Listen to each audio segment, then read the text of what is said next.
Olá, começando mais uma live de perguntas e respostas ao vivo comigo, doutora Maria Emília, ginecologista. Essa live acontece toda última terça-feira do mês no meu canal no meu perfil do Instagram.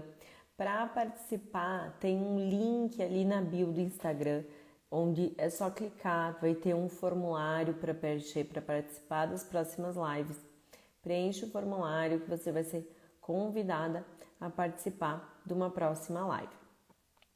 As pessoas que vão participar da live de hoje, que vão fazer suas perguntas ao vivo, é só enviar a solicitação para fazer a pergunta, para participar, que eu vou aceitar aqui. A pessoa entra, faz sua pergunta ao vivo e eu respondo, tá bom? Aqui tá mandando boa noite, beijo de Portugal, boa noite.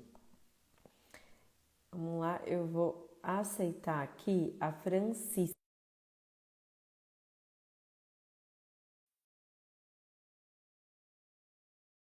Já aceitei, só entrar, Francisca, e fazer a tua Boa noite, pergunta. doutora. Tudo Tudo bem? bem? Meu nome é Boa Francisco, noite. da cidade Da de onde que tu fala? Altos, no estado do Piauí. Ah, Doutor, legal. a minha dúvida E qual que é a é tua o seguinte, pergunta? eu estou com 19 dias hoje que eu fiz a conização, certo?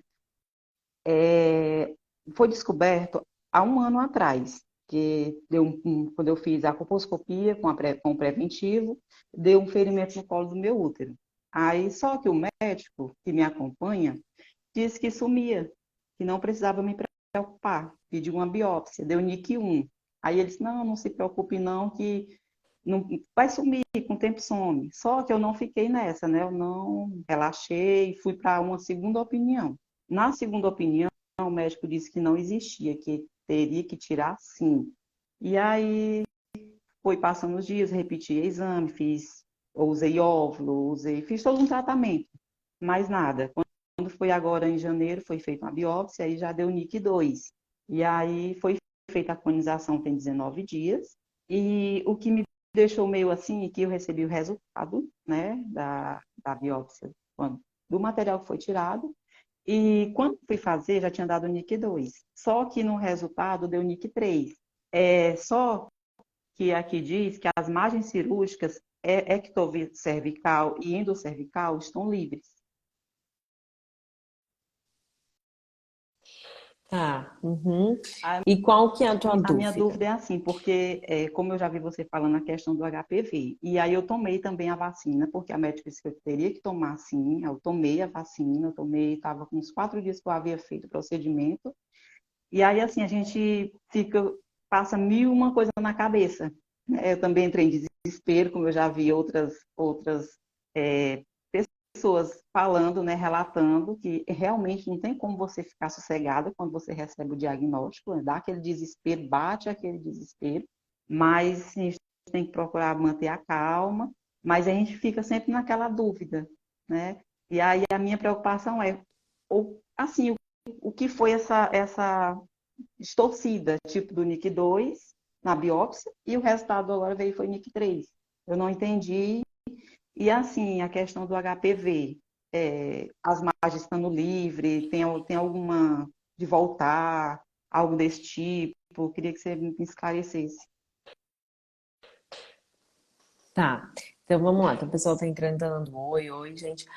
Assim, ó, margens livres é excelente, tá bom? Por quê? Porque significa que a lesão foi retirada por completo. O NIC2 e NIC3, na verdade, eles fazem parte da mesma categoria, que é o que se chama de lesão de alto grau.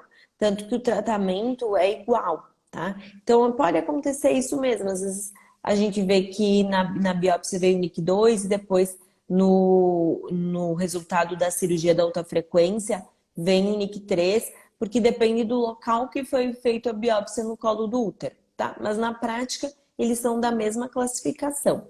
75% das mulheres que fazem a cirurgia do CAF, que é essa cirurgia que tira esse pedacinho do colo do útero que está com a lesão, ficam sem HPV. Então, além de ficar sem a lesão, ficam com HPV negativo. E aí, o que se faz para ajudar a melhorar a imunidade e diminuir a chance de tu ter uma nova lesão é vacina do HPV, avaliação do parceiro, redução de níveis de estresse, trocar anticoncepcional por DIU. Tudo isso são medidas que ajudam a melhorar a tua imunidade e evitar que tenha uma nova lesão. Pois tá bom. Consegui responder a Esclareceu. tua E eu já dúvida? comecei a acompanhar, ali achei no momento que eu mais precisei. Entendeu? Que Muito bom, que obrigada. Boa bom. noite. Boa Oi. noite. Aí, Francisco, o que tem que fazer agora é repetir o Papa Nicolau e O médico colposcopia daqui mandou ir seis com três. meses. E aí O vai médico ficar fazendo. mandou voltar com três. É, por ser margens livres, poderia ser em 6 meses. E daí o que vai ser feito, a conduta vai ser a Os partir do novos, né? resultado dos novos Pois é, ela mandou exames. voltar com três, que dá em junho, que hoje está com Tá bom? 19 dias que eu fiz. Tá recente, né? Sim. Aham. Então tá Obrigada. bom, Boa tudo de bom para noite. ti. Obrigada, obrigada pela tua Obrigada. participação. Agora é a vez da Jéssica. Jéssica, eu já aceitei aqui. É só entrar. Francisca tem que clicar Tá, ali no tô, xizinho tô para saindo. conseguir sair, Francisca, em cima. Tudo bem, Bem, Débora, e Jéssica? você? Eu Também. Da onde que tu sou de fala? Santo André e aqui em São Paulo, né? Região de São Paulo. E, E qual que é a tua então, Débora, dúvida? o que que acontece? Em 2019 foi minha primeira visita no ginecologista, até então nunca tinha passado, né? E aí, pelos resultados, tinha dado cervicite crônica, né? E aí o médico que estava passando na época, ele me pediu para falou que tinha uma ferida no colo do útero e falou que com ácido, né, ele trataria. Pediu para manipular. Acabei que eu fiz o ácido e ele me aplicou. Aí 2020 fui normal também, até então eu nunca tinha dado nada, né, nenhuma alteração. E em 2021, com a pandemia, eu não consegui fazer os exames ginecológicos. E quando eu fui para 2022, eu estava tentando engravidar, né? Hoje eu sou casada, na época eu não era, só estava assim, morando junto. E aí, nessa visita ao ginecologista, começou a atrasar um pouco a menstruação, tudo. E aconteceu, deu uma alteração, tanto hormonal, nos hormônios, e deu uma alteração nos exames ginecológicos. E eu até anotei aqui, porque é muita coisa. É, na vaginoscopia, a biópsia deu ectocervice nas quatro, aí é QRDQDRS. Aí deu adenocarcinoma no CO, que deve ser colo do útero, não sei te dizer. E aí eu fiz a captura híbrida. Na captura híbrida também deu presença de HPV. Aí nesse resultado também deu uma alto grau 17,20. E mesmo assim ainda saiu adenocarcinoma in situ. Eu fiz a traqueostomia, né, que fala. Eu fiz a traqueostomia em dia 21 de outubro de 2022. Deu margens livres, só que deu cervicite crônica. Só que eu estou muito preocupada porque, por sair adenocarcinoma, é uma célula cancerígena, né? E aí eu fiquei assim, mas como tanto que é que eu fui numa ginecologista que não é a minha, porque como a agenda dela estava muito grande, eu precisava passar com uma, acabei passando com uma. Ela falou para mim que achava estranho por ter saído adenocarcinoma in situ, sendo que no resultado da biópsia da cirurgia que eu fiz, deu cervicite crônica, que era o que já vinha antes, né? Desde da primeira vez que eu comecei a passar. Aí eu tô um pouco, assim, eu tô um pouco preocupada, né? Porque eu não sei o que eu faço. E eu queria que você me ajudasse, doutora. Tá. Assim, o teu resultado realmente é bem estranho. Tem o que se chama de distorção citohistológica, que é tu tem um resultado no preventivo que vem um adenocarcinoma e tem um resultado diferente na biópsia, né? E inclusive chegou a fazer a cirurgia da, da conização, ali tirou um pedaço de colo de útero e veio cervicite crônica. O que que tem que ver? Tem que fazer uma avaliação da parte de dentro do útero, então um ultrassom, às vezes até uma esteroscopia, para ver a avaliação da parte de dentro do útero, porque realmente o resultado é estranho e ver o quanto que foi retirado do pedacinho do colo do útero. Outra coisa que eu ia solicitar, se tu fosse minha paciente, era a revisão de lâmina desse preventivo que veio alterado, para ver se realmente deu isso mesmo, se esse exame é teu mesmo, porque é muito estranho num resultado de preventivo adenocarcinoma e quando tu foi para traquelectomia não ter nada. Até a minha ginecologista, que eu passei a última, ela falou para mim que poderia ter sido um erro, né, no laboratório, alguma coisa assim do tipo. Eu só queria entender, assim, como que eu peço para fazer essa revisão da lâmina? Eu levo o resultado? Normalmente é o médico, a tua médica, enfim, quem fez a cirurgia que solicita. Aí vai pedir para o laboratório, faz um pedido solicitando revisão da lâmina, daí põe ali os dados desse resultado do preventivo para eles fazerem uma nova análise. Dia 19 agora, eu volto com. Eu tava até passando com um oncologista, né? Ele que me fez a cirurgia, que por sinal também é um excelente profissional. E ele. Vou voltar, né? No dia 19 para fazer a minha daqui. Dia 19, 21, na verdade, faz 6 meses que eu fiz a cirurgia. E aí eu vou fazer os exames de novo para ver o que deu, se tem alguma coisa. E nessa questão, assim, dependendo quando eu voltar, se der alguma alteração, porque eu não tenho filho ainda e eu tenho muita vontade de ser mãe, teria que realmente, sei lá, tirar o útero, dependendo do resultado, qual seria a pior das hipóteses? Se, se tu realmente estivesse com adenocarcinoma in situ, digamos que no resultado da tua cirurgia tivesse vindo adenocarcinoma in situ, o tratamento definitivo é a esterectomia, que é a retirada do útero, tá? Para mulheres que não têm filhos, o que se faz é isso, avalia margens livres, a paciente engravida e aí depois que engravidou, teve o bebê, aí se faz esterectomia. É que no teu caso, tá estranho porque veio um resultado no preventivo que não se confirmou na traquelectomia, que é uma cirurgia que tira uma parte considerável do colo do útero. Ali teria que ver na descrição da peça, no exame anatomopatológico, que é o laudo da cirurgia, vem escrito o tamanho do que foi retirado, né? Pra gente saber o quanto de colo de útero foi retirado. Mas é isso que eu falei, teria que fazer uma revisão de lâmina, uma boa avaliação para ver se realmente esse preventivo inicial estava correto. E qual seria mais ou menos o tamanho, assim, para eu saber que foi um tamanho considerável da retirada dessa cirurgia? Para a gente decidir quanto a gente retira na cirurgia, depende do que se chama de zona de transformação.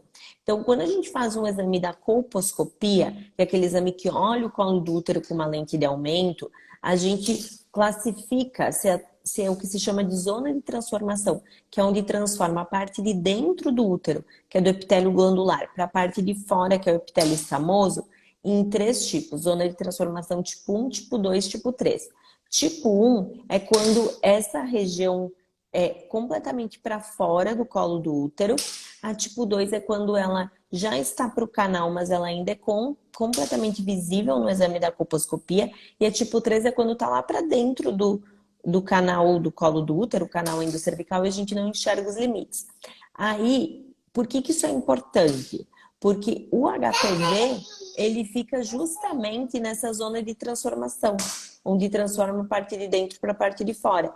E aí, dependendo do tipo, é como é feito a retirada. Então, tipo 1 a gente tira menos, tipo 2 a gente retira um pouco mais, tipo 3 tem que ser um Em pouco mais 2019 profundo. deu 3, que eu até escrevi aqui, que é um JEC3. Aí, com o passar dos anos, né, até hoje, né, em 2022, que eu fiz, deu -1. Aí eu não sei se ela pode regredir ainda. Ah, essa é uma outra classificação da colposcopia, essa que tu tá falando. É uma classificação mais antiga que hoje a gente não usa mais.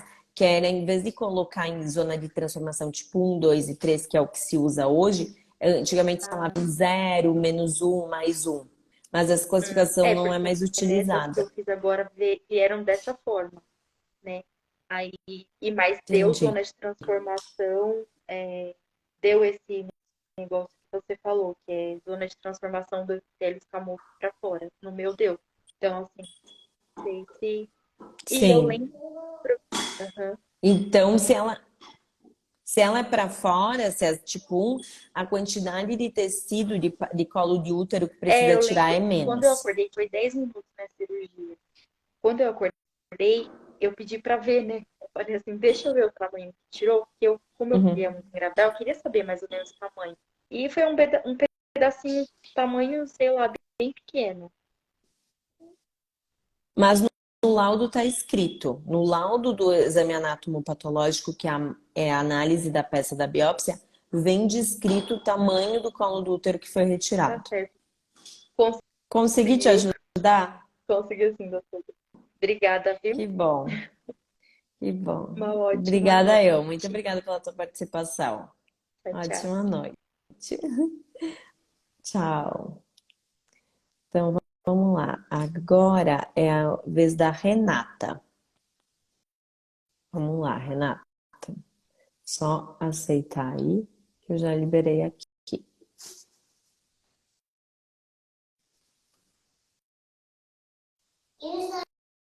Sorvete de chocolate. Sorvete de chocolate. Renata, não tô te vendo. Oi, Agora eu tô vendo. tudo. Tudo Boa noite, bem? doutora. Boa Eu sou do noite. Rio de Da onde que tu Janeiro, fala? cidade de Maricá. Ah, legal. E qual que é a tua Então, a minha pergunta? pergunta é sobre a síndrome da bexiga dolorosa. Eu, fazendo umas pesquisas, eu encontrei um vídeo seu falando sobre alguns sintomas de quem tem essa doença. E eu me identifiquei muito com os sintomas, né, que foi falado no vídeo.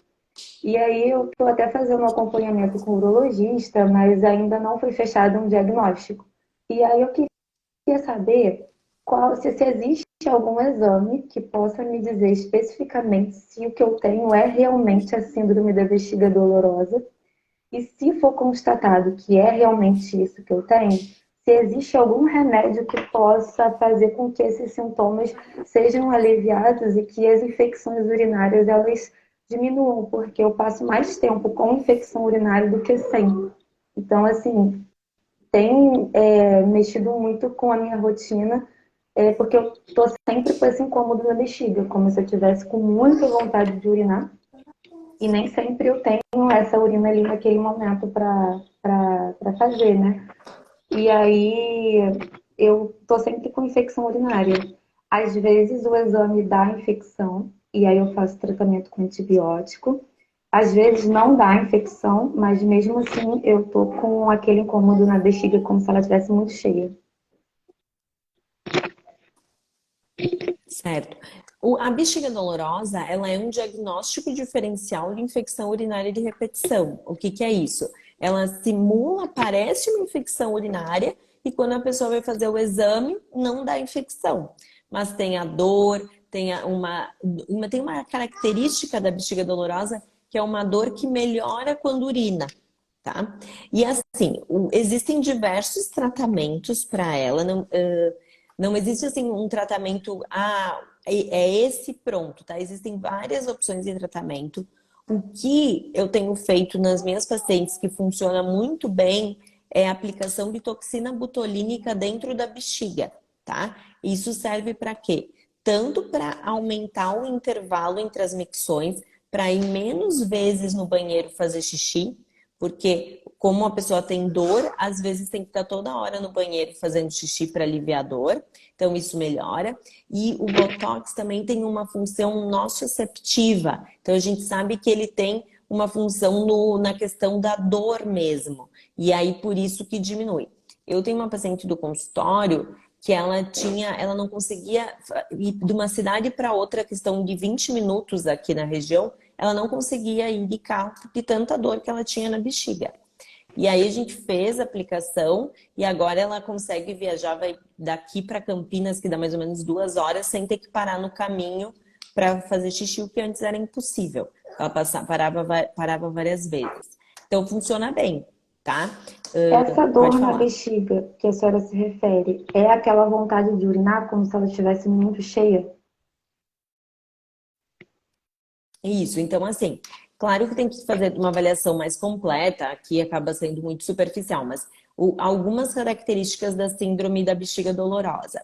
Às vezes a pessoa já fez vários tratamentos para infecção urinária, vai lá, faz o exame, não é infecção urinária, tem uma característica que é uma doença de crises, então tem épocas que tem, ó, a Adelina colocando, me ajudou muito, deu super certo comigo, ela fez esse tratamento, funcionou bem para ela. Então, e é verdade, funciona muito bem. Então, assim, tem essa questão da frequência urinária muito aumentada. Eu tenho um paciente que faz xixi 25, 30 vezes por dia, sendo que o normal é em torno de 7. Às vezes levanta de noite com dor. Tem uma dor que melhora normalmente quando urina. Tem relação com o sistema emocional, então, quando tá pior da ansiedade ou da depressão, tende a piorar dos sintomas também. São algumas características da síndrome da bexiga dolorosa. Aí, no teu caso, tu tem que fazer uma avaliação para ver se realmente é esse o diagnóstico, porque ele é um diagnóstico de exclusão, ou seja, a gente exclui outras causas de dor, outras doenças, e aí, não sendo outras situações, se faz o diagnóstico de síndrome da bexiga dolorosa. Mas não tem um exame específico para isso, tá? Na cistoscopia, que é uma câmera que coloca dentro da bexiga e olha lá dentro, pode-se ver algumas alterações. Porém, tem mulheres que têm síndrome da bexiga dolorosa e têm uma cistoscopia Eu estou completamente com um exame normal. marcado que o nome é estudo urodinâmico. Esse exame, ele pode dar alguma informação sobre isso? Ele pode ver assim, tem dor ao enchimento vesical, quando enche a bexiga dói, pode ver a capacidade da tua bexiga, quanto que consegue encher, o normal em torno de 400, às vezes quem tem bexiga dolorosa não Eu consegue contei, encher nem 100, então, e pode ter algumas eu informações que anotei uma ajudam. vez quantas vezes eu fui ao banheiro fazer xixi. E foram 30 vezes que eu fui ao banheiro fazer xixi. Toda hora, às vezes de 10 em 10 minutos, ou às vezes passava um pouquinho mais, eu tinha que ir ao banheiro fazer xixi. E aí aquela vontade passava por um tempo, por um pouco tempo, e daqui a pouco eu estava com vontade de novo. Aí eu vou ao banheiro, aí sai um pouquinho de nada. Eu espero que vai sair um monte de coisa, né, por causa daquela minha vontade. E aí chega no banheiro e sai um pouquinho de nada. Aí, por isso a minha suspeita da síndrome da bexiga dolorosa, porque eu fico vários dias assim, até que chega num momento que eu vou ao banheiro e a vontade. E aí começa a arder. E aí é quando dá infecção urinária. Sim, então tem que fazer uma avaliação, né, que nem eu falei, mas pode ser muito provável que tu realmente tenha a síndrome da bexiga dolorosa. E existe Consegui te algum ajudar? remédio? A senhora falou alguma coisa de remédio, não foi? Tem algumas medicações que a gente usa. A amitriptilina é uma delas, Ixizine é outra delas. Tem algumas medicações que a gente usa. Fisioterapia. Aí depende de caso a caso. Tem pacientes que conseguem... Eu tenho um paciente no consultório que a gente conseguiu um bom controle da bexiga dolorosa com medicação, mais associação de tratamento com... Porque ela, além... É muito comum ter doenças associadas, que muito é jovem, tá? Mas, por exemplo, mulheres que estão na menopausa, às vezes tem também a síndrome urogenital da menopausa, que é o ressecamento, a atrofia genital, que acaba piorando a síndrome da bexiga dolorosa. E aí a gente tem que tratar essa atrofia. Então eu tenho uma paciente que ela tinha síndrome da bexiga dolorosa, mas ela tinha muito sintoma de atrofia da menopausa. Aí a gente tratou a atrofia com laser, ficou bem da parte da atrofia, e aí a gente conseguiu diminuir os episódios de dor, controlar bem com medicação, mais fisioterapia. Então, resumindo, é um tratamento que ele é mais individualizado, tá? Nem a Adelina colocou, tô ótima, graças a você, doutora. O tratamento dela foi personalizado para ela, né? Então, isso vai depender de cada situação. Se tem paciente que não pode usar determinada medicação, tem intolerância, a gente vai ter que fazer um tratamento que caiba E na situação controlando a dela. bexiga dolorosa, consequentemente diminui os episódios de infecção urinária, né? Então, são duas situações diferentes. Se tu tá tendo infecção urinária de repetição, isso precisa ser tratado. Porque bexiga dolorosa é uma doença, infecção urinária de repetição é outra. Infecção urinária de repetição, o que tem que ver? Tem que ver se tem algum fator desencadeante, como, por exemplo, se é pós-relação sexual, aí a gente usa um antibiótico para usar só quando tem relação, para evitar que tenha as infecções urinárias. A probiótico ajuda também. Tem algumas coisas que são feitas para avaliar. Se a infecção foi corretamente tratada, às vezes a pessoa teve uma infecção urinária, fez o tratamento e não fez uma cultura depois. Aí continua com a infecção, às vezes o antibiótico que usou não resolveu, e aí acho que é uma nova infecção, e na verdade é uma infecção que não foi corretamente tratada. Mas são duas Entendi. doenças O diferentes. último exame de cultura que eu fiz deu negativa, mas o incômodo da bexiga, como se ela estivesse cheia, persistia. Então, provavelmente não é infecção urinária. É mais provável que seja a síndrome da Sim, bexiga dolorosa.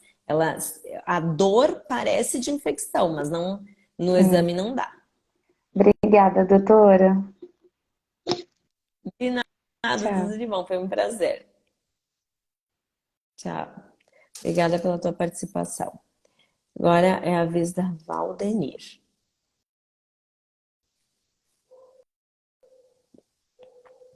Gente, muito obrigada pelas mensagens de carinho. Eu fico muito feliz.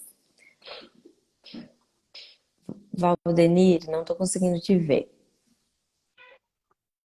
Acho que a câmera está virada. Oi. Oi, doutora, Tudo tudo bem? bem? Tudo certo. Eu De falo onde de que tu Porto Velho, fala? Rondônia. E qual que é a tua Então, dúvida? doutora, dia 23, não, dia 23, dia 16 do 3 agora, eu fiz o meu Papa Nicolau. Né? Depois que eu tive o bebê, há 6 meses eu tive uma cesariana e desde então eu tô tomando anticoncepcional injetável, aquele de 3 em 3 meses. Não menstruei ainda, né? Então, são desde a gestação até agora, ainda não menstruei. E fiz esse Papa Nicolau e veio alterado. Eu vou ler ele para a senhora. Ele diz assim: esfregaço hidroprófico antrófico, com alterações celulares representadas por atipias em células escamosas que favorecem lesão intraepitelial cervical de alto grau, LIEAGE. E assim tem uma nota aqui também que ele colocou. Recomenda-se realizar correlação com achados clínicos, status hormonal, colposcópicos, coloração Papa Nicolau. Ok. A minha Gino me encaminhou para fazer a colpo, né? Eu fui pelo SUS e fiz a colpo. Chegou lá, ele examinou e disse que não tem nada, não tem nenhuma lesão. Ele não me deu nenhum laudo, nenhum documento, nem nada. Porém, como eu já venho te acompanhando, assistindo seus vídeos, né? Você disse que a gente tem que levar em consideração aquele laudo que quer dizer assim, que é mais grave, né? Então, eu tenho que levar em consideração o Papa Nicolau. E aí, eu tô com dúvidas. Ele disse para mim aguardar 6 meses, fazer de novo e voltar lá. Mas como é uma lesão de alto grau, né? E eu tenho 39 anos, eu não sei se é viável aguardar esses 6 meses. Por isso que eu tô aqui pedindo sua orientação. Certo. Realmente, assim, o que eu faria, tá? eu repetiria os teus exames, então eu ia repetir esse preventivo e essa colposcopia. Ali também é outro caso que às vezes vale a pena pedir revisão de lâmina para ver se realmente é esse resultado mesmo, esse exame é teu e tudo mais. Sendo, a gente valoriza o pior resultado. E aí o teu pior resultado é o do preventivo e a recomendação seria ir para uma... Se não tem nada na vagina e nem na vulva, só pode estar no colo, essa lesão. Aí seria, a gente faria um CAF diagnóstico, uma cirurgia de alta frequência para tirar esse pedacinho do colo do Sim. útero. Mas como não apareceu nada, né, lá na corpo, ele não me deu nenhum resultado, nenhum papel para me entregar para minha ginecologista. Como que ela vai fazer nesse caso? Ela vai pela corpo, não é? É isso que eu te falei, a gente valoriza o pior resultado. Então, o que eu faria no se tu fosse minha paciente? Eu ia pedir uma revisão de lâmina desse preventivo para ver se é isso mesmo e eu repetiria os exames. Eu ia repetir tanto o preventivo quanto a colposcopia para ver se Agora, realmente é isso, tá? Aí, na colposcopia, a gente olha bem vagina. Não tem, porque o preventivo, ele vê que tem uma célula que não está normal, mas ele não nos diz aonde que é essa célula. Pode ser no colo do útero, na vagina ou na vulva. Então, normalmente é no colo do útero, que é a grande maioria das lesões. Porém, pode ser na vagina ou na vulva. Se não tem nenhuma lesão na vagina, se não tem nenhuma lesão na vulva, a gente vai para fazer a avaliação do colo do útero e aí faz essa cirurgia do CAF. Eu já tive uma paciente no consultório que ela tinha uma situação assim, lembra um pouco a tua. Ela tinha uma lesão de alto grau no preventivo e não tinha nada na colposcopia. E ela já tinha tido uma lesão de vagina no passado, tá? Uma lesão grau 2. Só que ela estava perimenopausa, ela estava perto da menopausa. Que o que acontece? Aquela zona de transformação que eu expliquei pode entrar para dentro do útero. E aí eu falei, olha, teu exame está dando alterado, a gente tem que investigar isso. A gente fez o CAF e tinha um NIC3. Então tinha realmente uma lesão de alto grau que não dava para ver na colposcopia por conta do tipo de zona de transformação que ela tem, que era lá dentro, tá? Então o HPV ele fica no que a gente chama de zona de transformação, que é onde transforma a parte de dentro do útero, que é do epitélio glandular, para a parte de fora, que é o epitélio escamoso. E se essa zona de transformação não é completamente visível, a gente não enxerga os limites dela, porque está lá dentro, pode esconder uma lesão. Mas assim, no caso, ele me disse que não apareceu nada, porque aparece esse tipo de lesão, assim, porque eu não menstruei ainda, então eu tô com muito ressecamento vaginal, e ele disse que pode ser isso. O médico fez a cor. Tá. Uhum.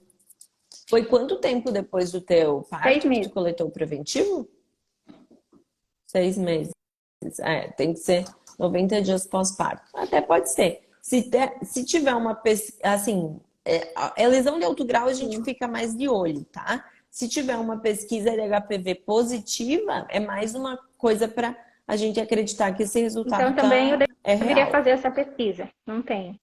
Bom, O que eu faria é isso, pedir revisão de lâmina do preventivo e repetir os teus exames, tá? Papa Nicolau, colposcopia, e se estiver disponível ali, se tu tiver acesso, puder fazer uma pesquisa de HPV, ele outra coisa, ajuda doutora, bastante. ele disse que meu útero é inverso.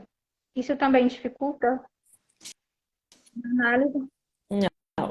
O que, não, o que interessa é essa zona de transformação, que é onde transforma a parte de dentro para a parte de fora, se ela está completamente visível ou não. Isso é que quando está tudo completamente para fora, a chance de ter alguma coisa em canal é mais difícil, né? Escondida. Agora, quando está lá Que dentro, nem pode ser essa que tenha. nota que eu li aqui, ele dando recomendação. É dizer que ele estava em dúvida se realmente era lesão de alto grau ou só atrofia ou não? Vem mesmo no. Lê para mim a nota, Recomenda-se por favor. realizar correlação com achados clínicos, status hormonal, corpo cóspico e coloração Papa Nicolau. Não, na verdade, isso provavelmente eles colocam de praxe no exame. Tem alguns laboratórios que colocam, porque o exame a gente nunca avalia ele isolado, a gente avalia em conjunto com a clínica da paciente, o exame ginecológico, o exame colposcópico aqui no caso. Isso é normal aparecer Sim. no laudo. E Consegui te só tenho ajudar? mais uma dúvida. Aqui no começo fala assim, ó, esfregaço Tá. hipertrófico atrófico. O que significa isso? Provavelmente é do puerpério, né? Que tu tá no período pós-parto. Então, hipotrófico é que tá mais seco, que tá mais ressecado. E atrófico também. Isso é comum de acontecer tanto no período pós-parto quanto lá na menopausa, que fica mais. Tem menos camadas de células na vagina por conta do ressecamento. Se isso é uma coisa que clinicamente está te incomodando, está tendo dor na relação sexual, nesse sentido, dá para fazer laser até para melhorar a qualidade da mucosa vaginal, tá? Normalmente no puerpério é algo passageiro, então a gente acaba usando um lubrificante na relação, um hidratante vaginal, e aí depois de um tempo, isso melhora sozinho. Mas o ressecamento vaginal é um motivo para dar alteração no preventivo, isso é verdade. Normalmente mais lesão de baixo grau e não lesão de alto grau. Até poderia Ok. dar. E daí é uma alteração falsa, é uma alteração por conta do ressecamento. Por isso que principalmente quando é uma mulher na menopausa, a gente prescreve preparo. Usa um creme de hormônio 21 dias antes da coleta do Tá, no meu preventivo. caso não precisa disso, é só repetir por agora. Isso, a do ginecologista tem que ver como é que tá o trofismo da tua mucosa, a qualidade da tua mucosa. Pede revisão de lâmina e aí, claro, se tá muito seco, aí faz o preparo e recoleta, né? Usa creme de hormônio 21 dias e repete dali 3 dias após 21 dias do creme, Tá o ok, então, preventivo. doutora. Tá bom, muito Tá obrigada. bom? Deus abençoe, tá bom? Obrigada. Eu quero dizer para Eu quero só dizer para Obrigada as pela tua meninas que a participação. gente somos saradas e curadas em nome de Jesus. Nós estamos com algo, né? Nós estamos doentes, mas não somos doentes. Amém? Deus abençoe a senhora. Exatamente. Tchau. Obrigada, Boa noite. obrigada. Tchau, boa noite.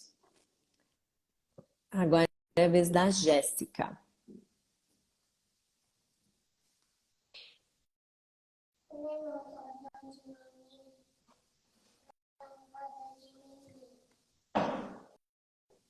Jéssica? Não, ainda não tô conseguindo te ver. Gente, desculpa o barulho aqui. Eu tô com um assistente aqui no escritório fazendo barulho. A Jéssica não tá. Acho que não tá conseguindo entrar. Foi, deu. Tudo Tudo bem? bem? Da onde que Eu tu falo de fala, Ribeirão Jéssica? Preto. E qual que é a tua É pergunta? porque eu, em dezembro, fiz uma cirurgia de alta frequência, né? Do NIC3, que deu uma lesão lá. Então, assim, aí eu fiz a CAF, que é cirurgia de alta frequência. Eu recebi o resultado agora em fevereiro e me falaram que conseguiram tirar toda a lesão e tudo, que eu só volto daqui a um ano. E eu queria saber, assim, se eu posso ter a certeza que realmente aconteceu isso, sem precisar eu ficar com medo, receio, sabe? Sim. No resultado Tu recebeu o resultado da cirurgia, o resultado do exame anatomopatológico da Sim, biópsia? Então, no resultado da biópsia, vai estar escrita a descrição das margens, que é o limite do que foi na, ver- retirado. E aí existem duas margens. na verdade, assim, na Pode verdade, assim, falar. eles encaminhou, né, pra lá pro hospital. Não me deram exame nenhum, nada, só me encaminharam direto pro HC. Tá. Porque assim, a paciente, ela tem direito ao teu acesso ao exame dela. Ali, depois da tua cirurgia, esse material foi mandado para exame. E aí a gente avalia as margens. Se as margens estão livres, é porque a tua Sim, lesão saiu eu completamente. perguntei, Saiu por completo.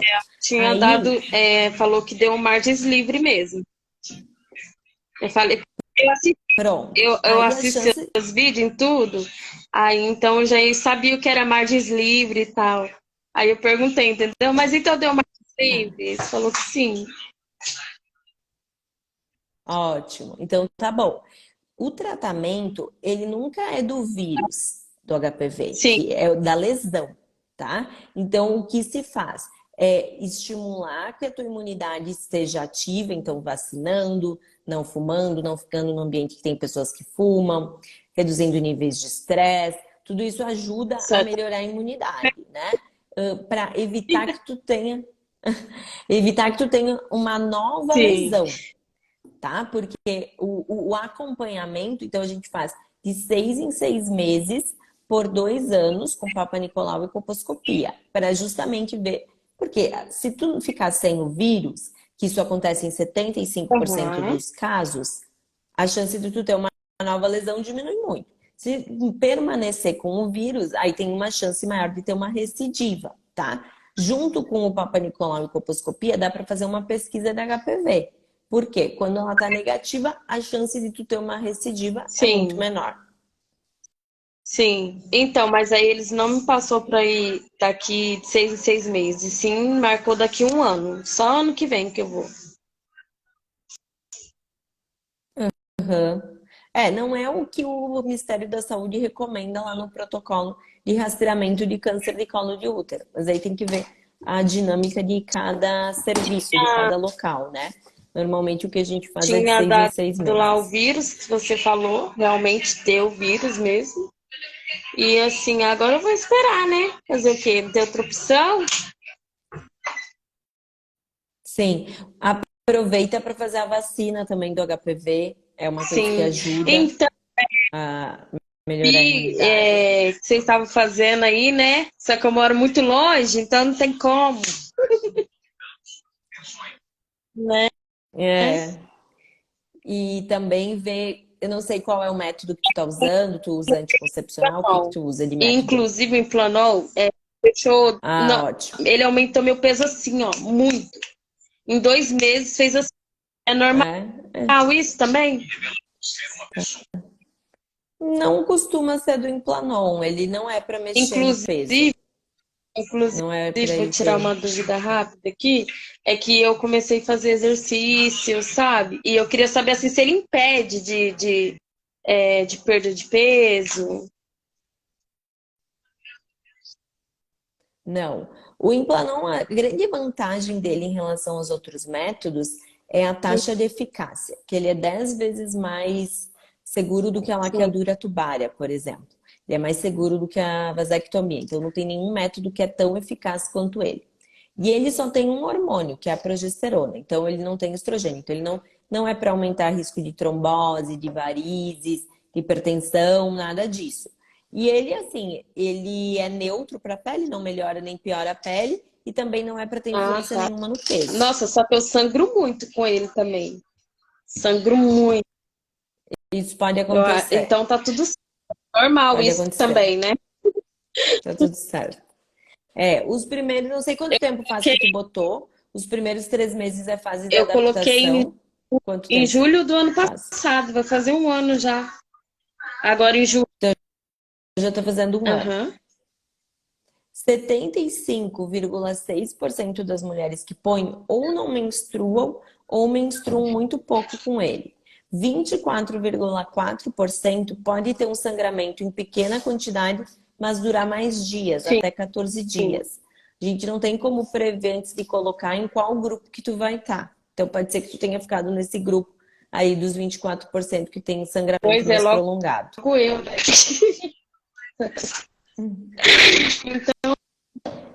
Consegui te ajudar? Conseguiu. Conseguiu sim. Eu tenho que melhorar o estresse, então, porque eu tô nervosa, né? Tem, isso é Ai, importante. Jesus. Vou Com tentar, certeza. né? Fazer o quê? Então tá bom, doutora. Muito obrigada, viu? Vou passar aí suas lives e tirar minhas dúvidas. Obrigada, Você me eu. ajudou muito quando eu descobri. E eu tava caçando na internet sobre isso, entendeu? Aí me apareceu você lá. lá, aí eu comecei a ver. Inclusive me tranquilizou bastante, que eu tava com muito medo também. A gente não saber de nada, né, dá muito medo, Que bom. viu? A Helena, manda. Mas isso é normal, a gente tem medo do desconhecido. Então, tá bom. Muito obrigada pela tua Imagina, participação. obrigada a você. Tchau. Tá. Luz, pede para participar aqui, que eu depois eu vou chamar mais uma pessoa e daí eu te chamo, tá bom? Só manda aqui a solicitação agora para participar que eu te chamo. Agora é a vez da Carole. A colocadora é luz demais. Obrigada. Tudo bem, Tudo doutora? bem? Tudo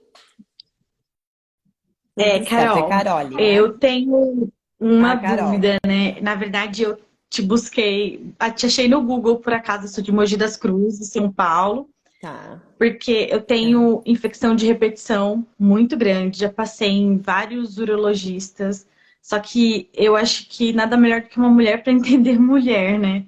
E até o meu ginecologista mesmo, eu já fiz alguns tratamentos porque eu tenho perca de urina.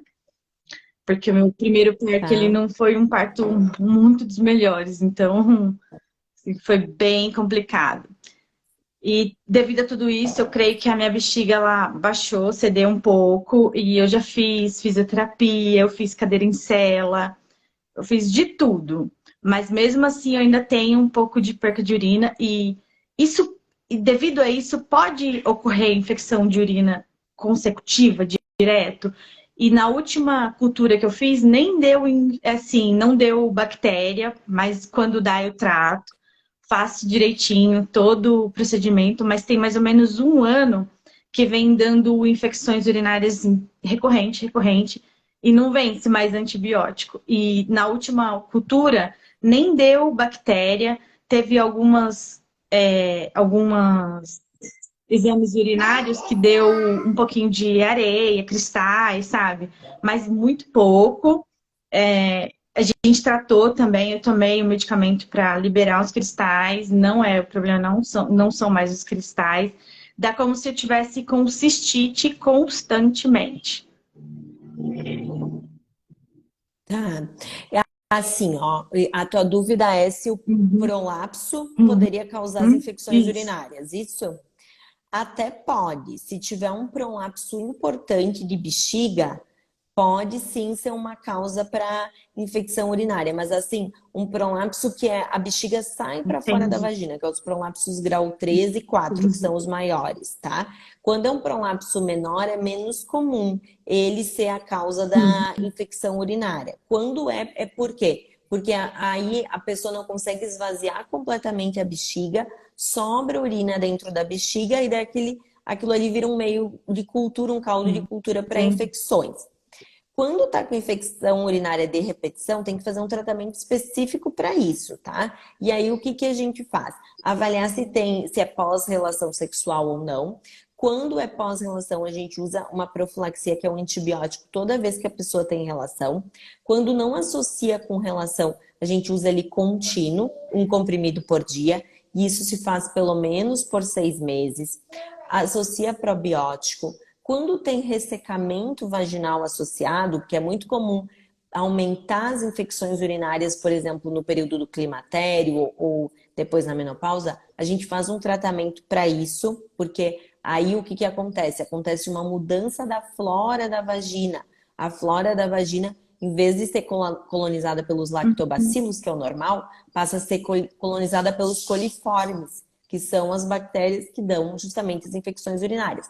E aí o que a gente faz é, por exemplo, tratamento com laser para estimular o colágeno e a vascularização da vagina. Isso faz com que essas novas camadas de célula produzam o glicogênio, que é o alimento das bactérias boas, tem uma troca da flora vaginal. Então, resumindo, aqui tem que fazer uma avaliação mais completa, de examinar para ver se realmente tem prolapso que justifique as infecções urinárias ou não, se tem alguma outra causa para estar com essas infecções urinárias, e aí se faz tratamento específico para as infecções urinárias, que é começando com profilaxia, que é esse antibiótico, um comprimido por dia para evitar, probiótico e toda essa avaliação Há da 3 anos flora e tudo mais. atrás, no meu exame de ultravaginal, né, deu que eu tenho pólipo. E isso eu tenho tido muito sangramento. E Tá um aqui. dos, eu sei como que é. E das propostas do meu ginecologista foi de a gente colocar o chip hormonal, né? Porém, a minha nutróloga, ela acha que não vai ser bom, porque ela pediu exames específicos, vários exames por sinal, e devido ao meu histórico, ela acha melhor não. Aí a gente vai tentar fazer a gestrinona, mas em pomada e aplicação, né? Direto na vagina, para ver se diminuem os sangramentos. E aí é difícil, porque fica tanto sangra como eu, às vezes, eu não sei se isso é coisa da minha. Oi. Se fica meio que na cabeça da gente, né? Que você parece que você tá constantemente sangrando. E com isso parece que você está sentindo cheiro de urina, porque você tem perca de urina e tem os escapes de sangue também. Tudo isso tem virado uma bola de neve, né? E aí o ginecologista fala, vamos pôr chip. Aí a outra médica fala, não, porque não é viável. Vamos primeiro experimentar para ver se realmente você se adapta.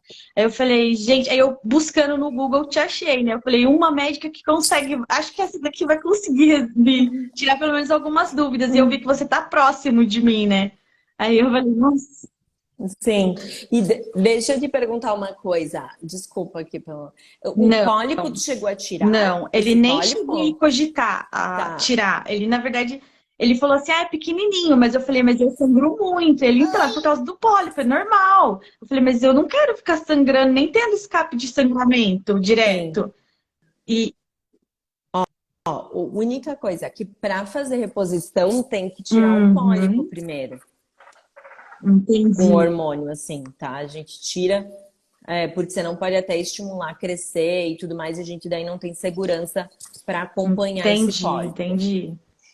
Tá vendo? É sempre bom a gente ouvir uma outra opinião, porque um quer colocar, o outro quer fazer, vamos experimentar. Aí você fica meio que naquela, mas gente, o que eu quero tratar mesmo é o sangramento e as infecções de repetição.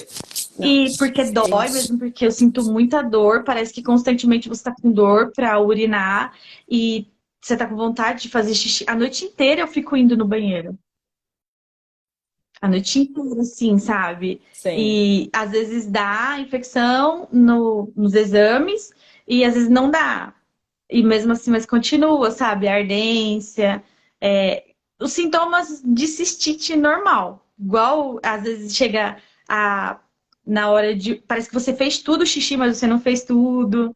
Aí você tem que esperar mais um pouquinho. A micção, ela é devagar, ela é lenta. Então, é muito difícil. Eu já não pego peso na academia, eu não faço jump, porque senão você tem a retenção. Eu já fiz fisioterapia para ver se melhorava e não adianta. Fiz a urodinâmica. Na urodinâmica, acho que no dia... Eles não me disseram como que funcionava, né? E aí eu fiquei assim, tão tensa que é incrível. Naquele dia não vazou uma gota de xixi. Sim. Então, é parecido a tua história, é parecida com a da menina que participou antes, que eu até comentei. Tem que ver se tudo isso realmente é infecção urinária. Porque às vezes se tem sintomas, quando não tá com infecção, às vezes pode ser outra bexiga hiperativa, bexiga dolorosa, outra síndrome que simula uma infecção urinária e não é, entendeu? Então, mas assim, resumindo, prolapso pode causar infecção urinária? Pode. Normalmente um prolapso maior, um prolapso grau 3 ou 4. A gente tem 4 graus de prolapso, 1 e 2, que são os que ficam para dentro da vagina, e o 3 e 4 que ficam para fora. Esses prolapsos maiores, eles podem sim ser uma causa tanto para retenção urinária quanto para infecção urinária por atrapalhar o esvaziamento da bexiga. E aí, infecção urinária tem que avaliar como é que está a flora vaginal, se tem algum fator que está desencadeando e se realmente é infecção, se não é uma outra coisa que simula uma infecção urinária. Tá bom, obrigada. Sim, Consegui te muito, ajudar? muito. Obrigada. Que bom, que bom. Obrigada pela Tchau, tua obrigada. participação. Tchau. Gente, vai precisar fazer mais uma pessoa para participar, porque aqui, né, pequeno tá atrapalhando e por conta do horário. Então, vamos lá. Lucimar, tua vez agora.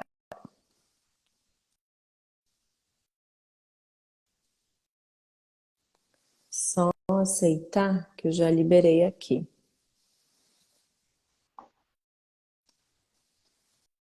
Tudo Tudo jóia. bem? Por que que entrou? Tava aguardando. Você quer terminar de falar com a outra Que primeiro? bom. Ah, Não, eu já terminei, já é a tua vez. Me fala da onde que eu tu sou de Minas, fala e qual que é a tua pergunta. Caratinga, Minas. E a minha pergunta, doutora, eu já participei uma vez falando sobre o HPV, né? Que eu fiz Tá. a colposcopia com a biópsia e a primeira deu o NIC2 e eu não fiz, aguardando, né, para fazer o CAF. E nesse período, estava demorando, eu repeti a biópsia. E na segunda biópsia não deu nada. Conversei com você, você falou, sugeriu a revisão de lâmina. Fiz. O médico disse que estava tranquilo, inclusive ele fez de todas, desde a primeira, e falou que não teve nada, que estava realmente tranquilo. Voltei na médica que tinha colhido o material, né, para biópsia, e ela me garantiu que tinha colhido direitinho, que tinha tirado bem, dentro mesmo no canal, e que eu podia ficar tranquila, que não tinha nada de errado. E isso foi final de ano, não lembro o mês certo, mas foi já no final de ano. Aí ela falou que eu podia esperar uns 6 meses e repetir. Eu falei para ela que eu faria de novo em fevereiro, com 5 meses, não ia esperar 6 meses. Agora eu repeti os exames, eu voltei no médico, que eu comecei a ter sangramento. Em dezembro, eu fiquei menstruada. Terminou no dia 30 de dezembro. Quando foi dia 7 de fevereiro, voltou. Eu passei janeiro todo sem menstruar. Menstruei em fevereiro e estou até hoje. Aí tem dia que eu estou com hemorragia, tem dia que não, tá pouquinho, mas só mais aqueles escapes, sempre com muita dor. Fui no ginecologista, aí ele disse que pode ter sido por não ter feito a cirurgia, né, o CAF, que o medo dele seja isso. E pediu a ultrassom, né, para ver o que estava acontecendo e vários exames de sangue, para ver questão de hormônio e tudo. Na ultrassom, estou até com ela aqui, aí o que está me preocupando mais, que no ovário esquerdo está muito grande. Estou com cisto, que está aqui a medida dele aqui, que eu não sei onde vai, 22,9. Aí está aqui a medida total, o volume total está 35,5. E sinto bastante dor, às vezes eu sinto inchado, mas não tô. A minha dúvida é, eu fico pesquisando, né, que eu acabo pesquisando muito, e fala que quando está muito grande, acima de 10, né, já começa a sentir caroço, que a barriga fica grande. Eu não tô assim. Eu não tenho esse tal de caroço. E aí eu fico nesse medo. E deu também pólipo, porém o médico colocou um pontinho de interrogação. Colocou leve sangramento, reforço, né, que é acístico, e fluxo sanguíneo moderado. Mas o que está me preocupando é o tamanho que está aqui. Eu ainda não consegui mostrar para o meu médico. Só sábado que vem eu vou conseguir mostrar para ele. Esse tamanho é Tá. preocupante? É só cirurgia que resolve? Olha, deixa eu te perguntar uma coisa. O que que deu no resultado do teu preventivo que tu repetiu em fevereiro? Não, em O que que deu fevereiro nos teus agora, exames? não foi em fevereiro que eu fiz o exame, foi no final de ano que eu fiz, né? Foi no final do ano que eu fiz. Eu fiquei para repetir em fevereiro, mas aí eu fiquei menstruada. E eu estou aguardando, não Entendi, acabou fiz. que não Então, fez. não fiz. A última Tá, que eu fiz estava certo. livre, não deu inflamação, apenas tanto na colposcopia que eu fiz, a colposcopia não deu nada, a médica olhou e ainda falou, não, você não tem nada. E no preventivo também não deu nada. Aí agora o problema que tá é só Certo. isso, que eu Ó, tô com medo, alguma coisa a ver. sim. O sangramento pode ser por conta do climatério, tá? Pode ser. Tu tá 49. com que idade? Isso, é muito comum no período do climatério, que são os anos que antecedem a menopausa, ter alteração hormonal e por conta disso ter sangramento aumentado, tá? O pólipo é um motivo para ter sangramento. Ovário dificilmente vai dar esse teu sangramento. Então ali deu 2,2 centímetros, né? 22 milímetros ou 3, alguma coisa centímetros. Isso? 2,90 cc, que tá aqui, deixa eu ver se eu consigo aqui. É aumento de volume de contornos regulares, limites preciosos e perêmique, não sei, perâmique, sei lá, alguma coisa do tipo, apresentando imagem cística, bilocular, medindo 3,83, 3,16, 3,64 centímetros. Volume 22,90. Tá. Vai ter que fazer uma avaliação do ultrassom, às vezes vai pedir um Doppler, vai pedir o que a gente chama de marcadores tumorais, que é para ver se esse cisto tem alguma característica maligna ou não. Mas assim, dificilmente é por conta do cisto do ovário que está tendo esse sangramento. O mais provável é que seja por conta do climatério mesmo, né? Que é esse período aí de transição para menopausa, e por conta do pólipo. Aí o pólipo, se realmente o que tem que fazer é uma esteroscopia, né? Que é uma câmera que olha dentro do útero para ver se realmente tem pólipo ou não, já que no ultrassom ficou em dúvida. E aí, se tivesse, retira o Porque na pólipo. conclusão dele, ele colocou estudo sônico apresentando espaçamento endometrial, pólipo endocavitário e o ponto. E por baixo ele colocou cisto de ovário esquerdo, orades, que eu acho que é esse mesmo que a gente fala, 3. Certo, é isso que eu falei. Sim. É isso que eu falei. Consegui te ajudar? Obrigada. Conseguiu, sim. Obrigada eu pela Nada. participação. Gente, muito obrigada para quem participou hoje. Realmente tem ainda umas pessoas que querem fazer pergunta, mas eu não vou conseguir chamar por conta do horário, por conta do meu filho que está atrapalhando. Mas todo mês temos live, então mês que vem, última terça-feira do mês, vamos fazer live de novo. Quem quer participar, manda lá no link da bio. Eu faço das 9 até as 22. E aí todo mundo que eu consigo responder nesse horário, eu respondo, tá bom?